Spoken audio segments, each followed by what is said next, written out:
Wow. Dan, good Hi, to see Dan. you. Hey, gang, man, our technology is going off the charts here. It's tight. It's tight.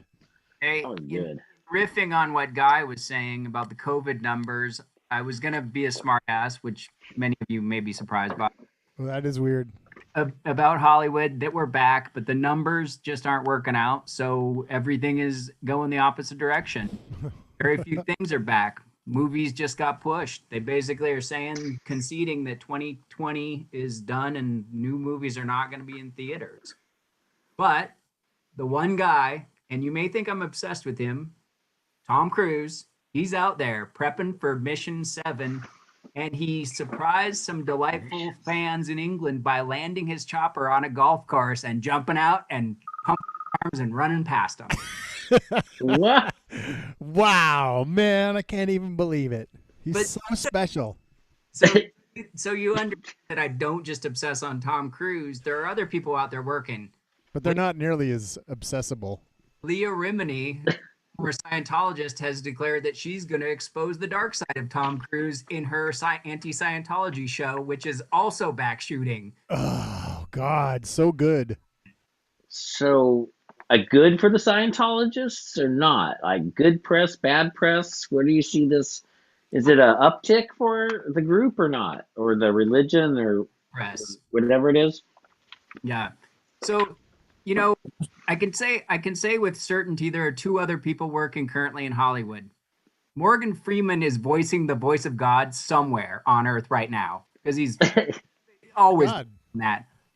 And James Cameron is somewhere prepping his next, whatever that movie is, his fantasy series. I think they're in New Zealand.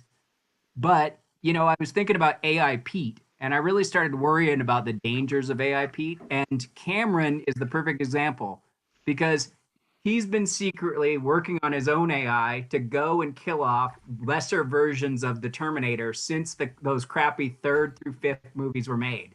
So, just so you know, Cameron's working right now on that. Oh, well. You know what he should Somebody's got to do? do it. He should go back in time and kill off those other movies after Terminator 2.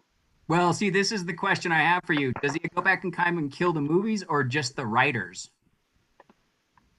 Well, the writers is a right- good start.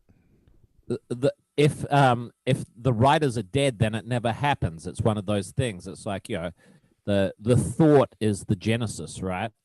So were the writer dead, then it doesn't happen.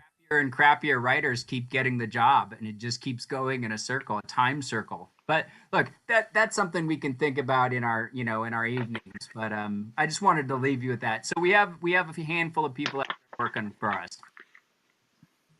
Well, that's interesting. That's good. Like a lot of good insight, good recap. Dan, I have from one Dan. question before we let you go in this particular segment, and that is, so Scientologists may or may not be COVID savvy.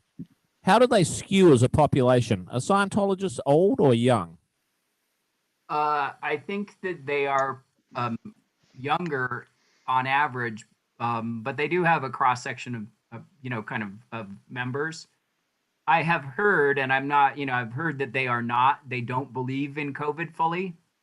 I've also heard that they have taken quite a bit of PPP money, so they got some free money from the government for their own troubles.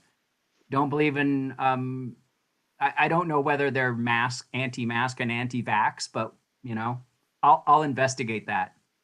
Thanks. Get back to us, because I know that they have this trick of looking young, like, say, Beck, but he's probably an at-risk population at this point. Yeah, that's not a trick. That's called plastic surgery. Oh, Yeah, it's pretty simple. you know, you don't I- say. What's going on down there in Hollywood, Dan? I know. I wanted to say one thing before we go into a little music.